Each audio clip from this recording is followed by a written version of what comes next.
Hey, what's up, cats and kittens, and shout out to all my Cerebralites. It is me, the Cerebral Diva, and I'm back with another episode of You Say What. Now, for those of you who are new to my channel, You Say What is your opportunity to chime in, to leave your 2 cents, and to be a part of the discussion that is happening here on my channel within my community of Cerebralites.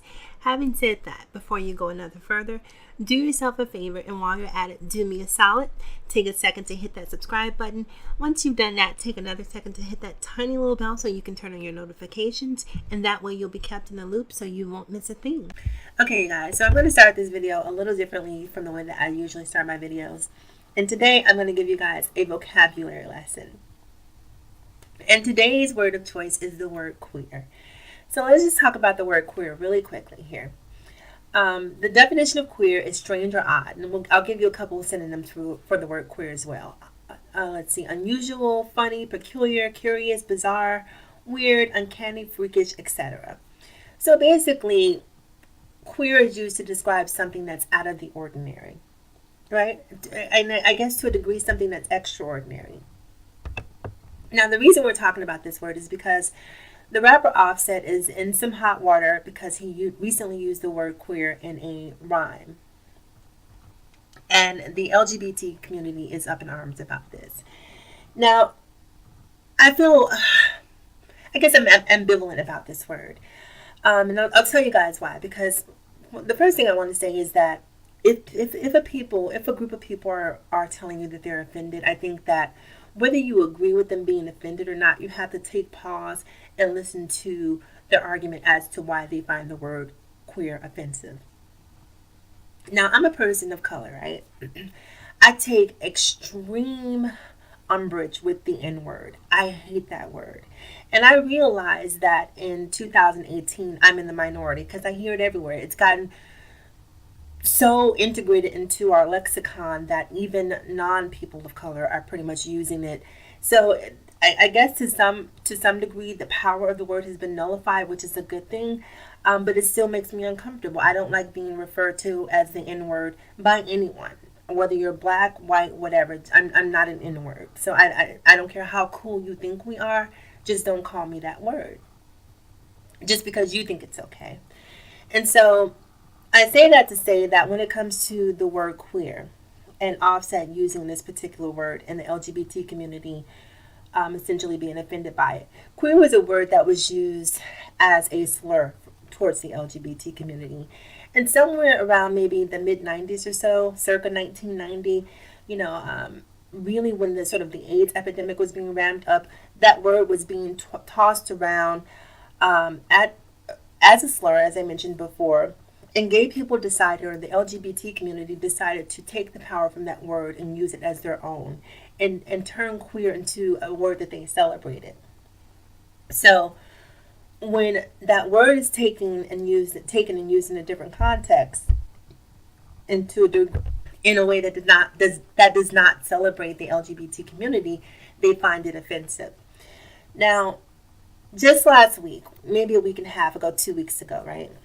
There was this huge ordeal about H&M taking a young black man and putting him in a sweatshirt that said "coolest monkey in the jungle." Now, some people thought that was pretty innocuous and thought that people of color were making much ado about nothing. What's the big deal? It's just a t-shirt. It's not that big of a deal. But unless you're a person of color, you don't understand the impact of that statement. You don't understand the impact that that visual has unless you're a person of color. So people from outside of the African American community or outside the black community, they can have their own opinions about it, but your opinions don't really hold water because you're not black. You don't know my plight, you don't know my experience, so you can't speak to that. And the reason I'm saying that is because when it comes to this word queer, a lot of people of color don't think that it's a big deal because that's not their plight.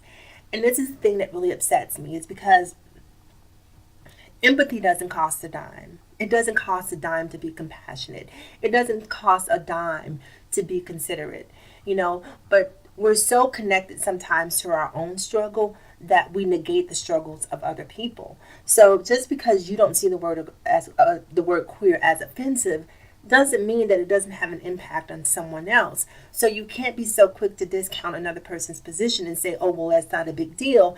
And then the moment this H&M thing happens, or the next racially insensitive thing happens, because it's guaranteed that another thing will happen, all of a sudden you're up in arms and in your feelings about something that's happening to you.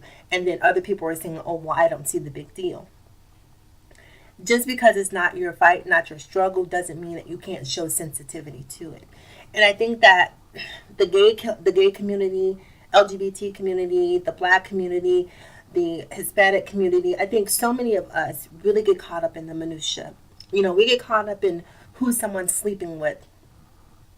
If you're a hetero identified man and you're concerned with who another man is sleeping with, you don't have enough to do with your time. If you're concerned with who another woman is sleeping with, you don't have enough to do with your time. You know, because there are so many heterosexual men out here, right, who have multiple kids by multiple women, and heterosexual women out here who have multiple kids by multiple men who worry about your own vagina. You have your own struggles. Why are you so concerned with who another human being is sleeping with? I think that's we focus on things that really have absolutely nothing to do with us, that add absolutely no value to our lives. And what people, gay, black, white, straight, need to understand is that it's not about color. It's not about sexual orientation. It's not about gender identity. You know, from my perspective, I really believe it's about class.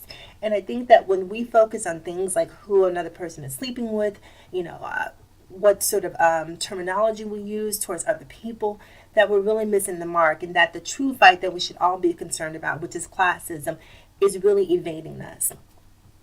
So don't get caught up in this stuff about Offset. I definitely think that Offset needs to be, I think that as people in general, we need to, on one hand, learn to be more considerate.